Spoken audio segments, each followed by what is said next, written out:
Hello and welcome. My name is Stu Smoley, and I had the privilege to serve nearly 35 years as an artillery officer with the Canadian Armed Forces.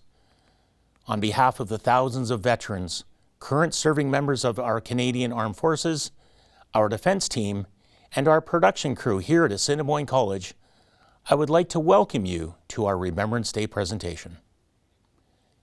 As we commemorate this solemn day, we acknowledge that we are on Treaty 2 territory. Assiniboine College is privileged to provide learning opportunities on the lands of the Dakota Oyate, Nakota Oyate, Ininewak, Nehithowak, Anishinawak, Dene Sulene, Anishinabek, and the national homeland of the Red River Métis. This program is intended to pay tribute to those who have served and sacrificed so that we can live in a country such as Canada. It is a privilege to call this place home.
During this time of year, we pay special thanks to the people who have served in the Canadian Armed Forces.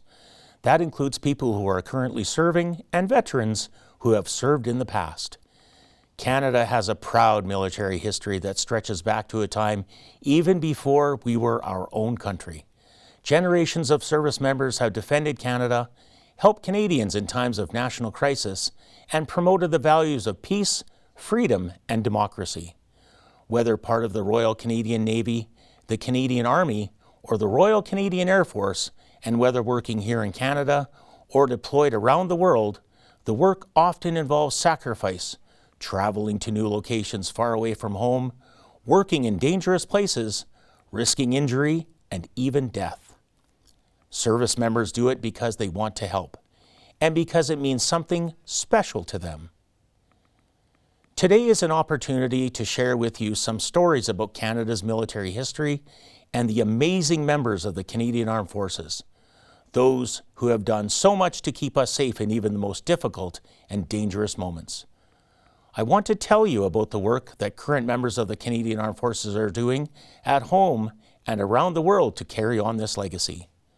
We want to make sure that our world is safer and more peaceful, not just for Canadians, but also for others facing difficult times, like wars, or national disasters like floods and fires, or other serious threats.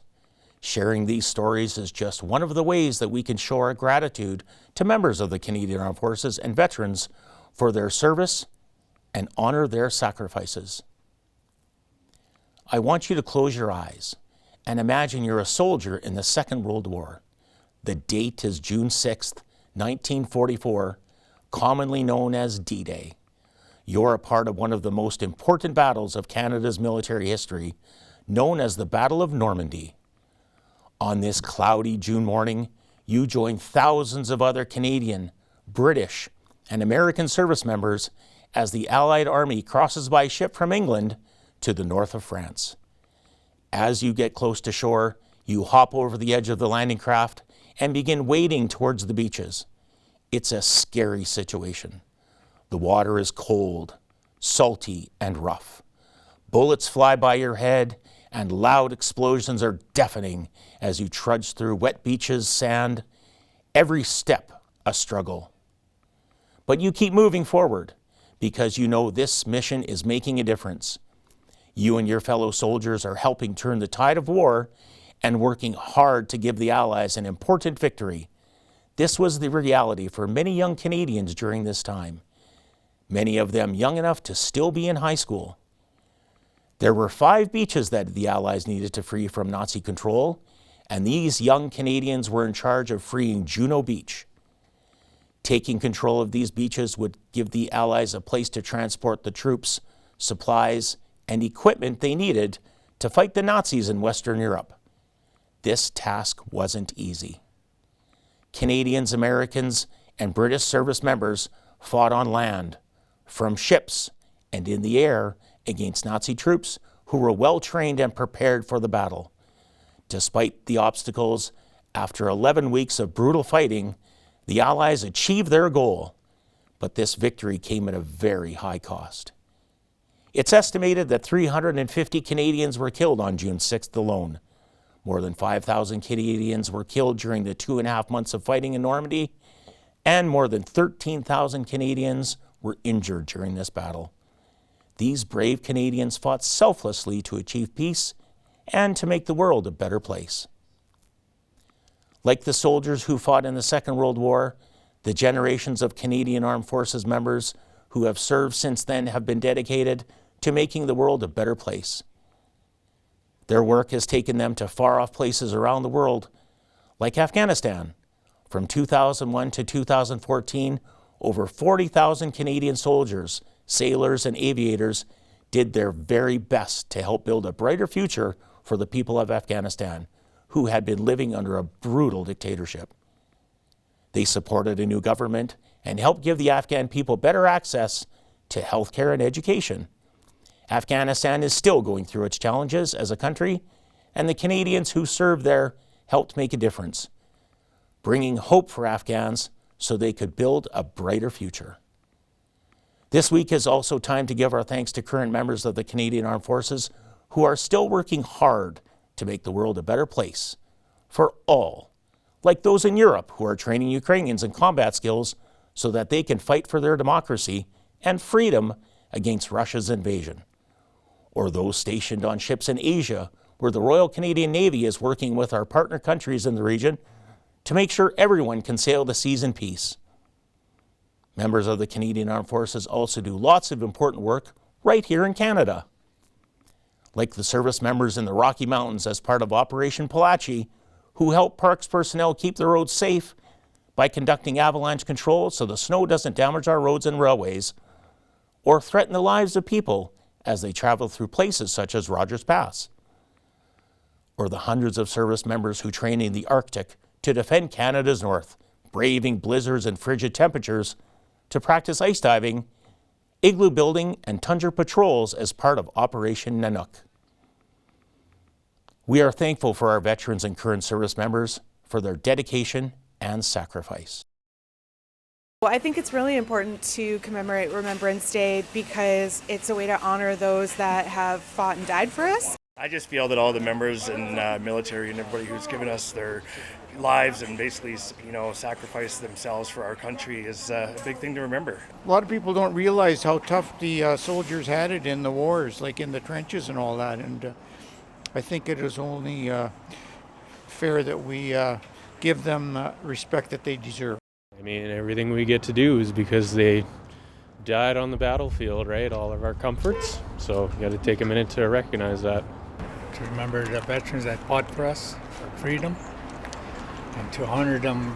We live in a world where it's important to remember our history and the mistakes and the horrible things that happened in the past, because otherwise there's always a danger of it happening again. It's important to remember our past and the hard work and sacrifices that many people in the past have endured, the difficulties, the hardships, things that we really can't imagine. Remembrance Day is important to commemorate all the people who are victims to war and also have fought for their countries, but also specifically in Canada, the Indigenous people who even under oppression fought for their country. It's a time that we need to reflect because everything we do would not be possible if it wasn't for the sacrifices of those who fought and sacrificed themselves during the wars.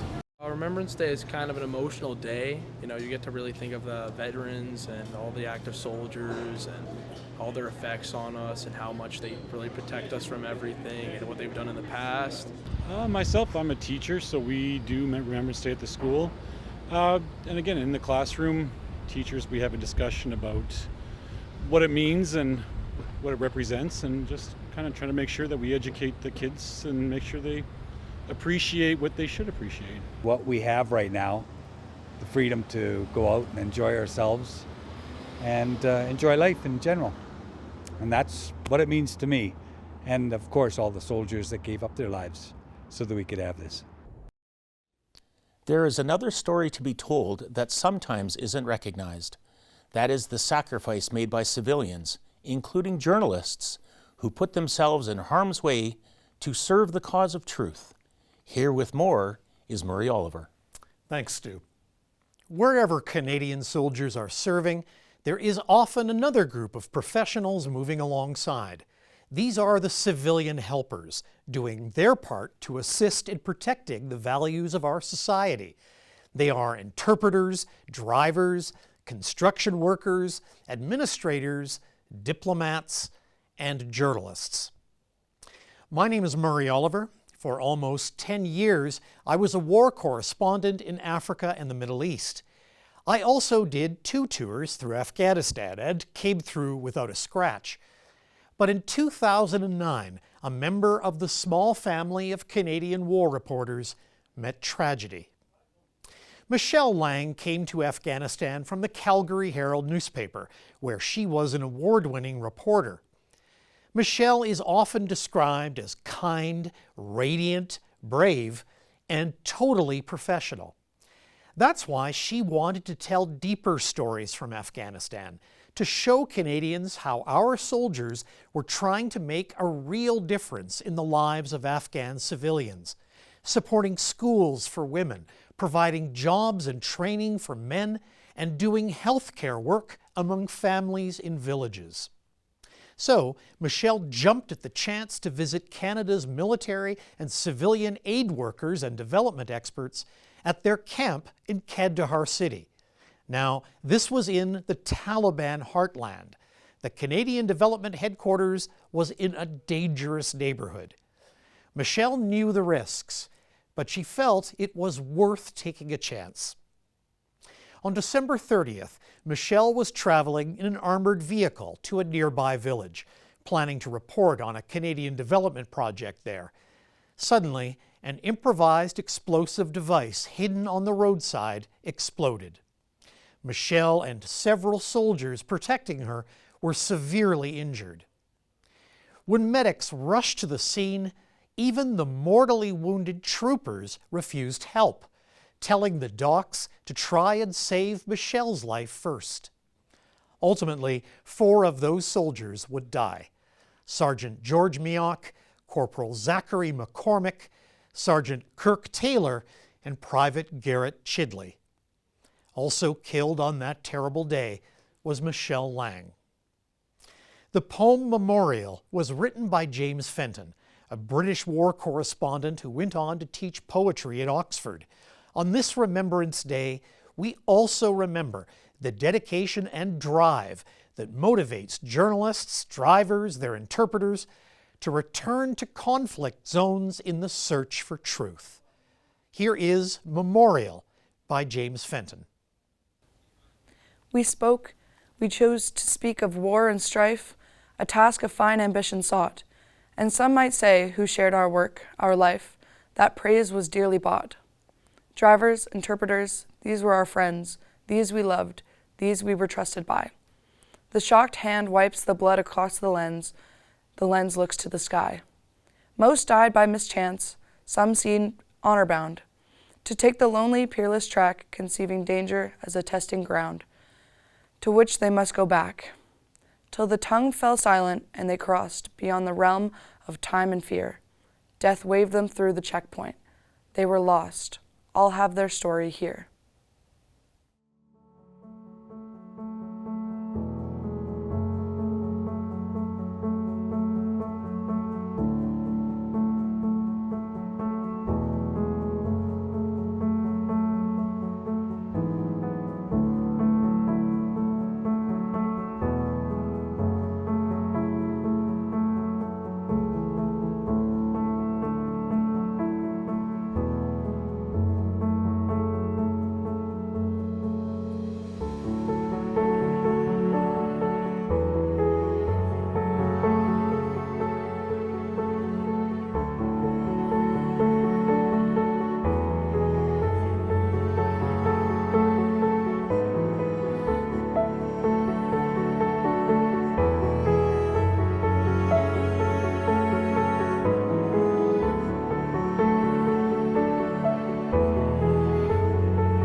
One of the poignant ways in which we remember is through art, and one of the best-known pieces was the poem written by Dr. John McCrae, a lieutenant colonel serving with the Canadian Army on the Western Front during World War I.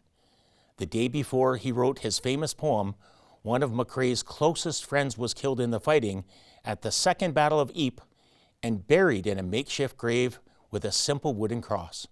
Wild poppies were already beginning to bloom between the crosses, marking the many graves. Unable to help his friend or any of the others who had died, John McCrae gave them a voice through his poem. It was the second last poem he was to write. He died in France in 1918 at the age of 45. Here now is Kenzie Jordan reading In Flanders Fields. In Flanders fields the poppies blow between the crosses, row on row, that mark our place, and in the sky the larks, still bravely singing, fly, scarce heard amid the guns below. We are the dead. Short days ago we lived, felt dawn, saw sunset glow, loved and were loved, and now we lie in Flanders fields. Take up our quarrel with the foe. To you from failing hands we throw the torch. Be yours to hold it high. If ye break faith with us who die, we shall not sleep, though poppies grow in Flanders fields.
They shall grow not old, as we that are left grow old.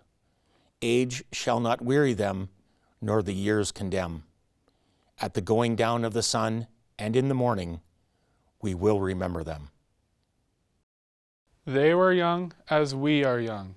They served, giving freely of themselves. To them we pledge, amid the winds of time, to carry their torch and never forget. We will remember them. Whether they're carrying out work like this here at home or deployed around the globe, members of the Canadian Armed Forces are helping make sure that everyone can live in a safer and more peaceful world. Those wearing the uniform today are following the path set out by the veterans who came before us. Throughout Canada's history, on Remembrance Day, we reflect on their hard work and their sacrifices. Thanks for joining us for this time of commemoration and remembrance. On behalf of the first and second year media student production team and the faculty and staff here at Assiniboine College, I'm Stu Smoley. Thank you for watching.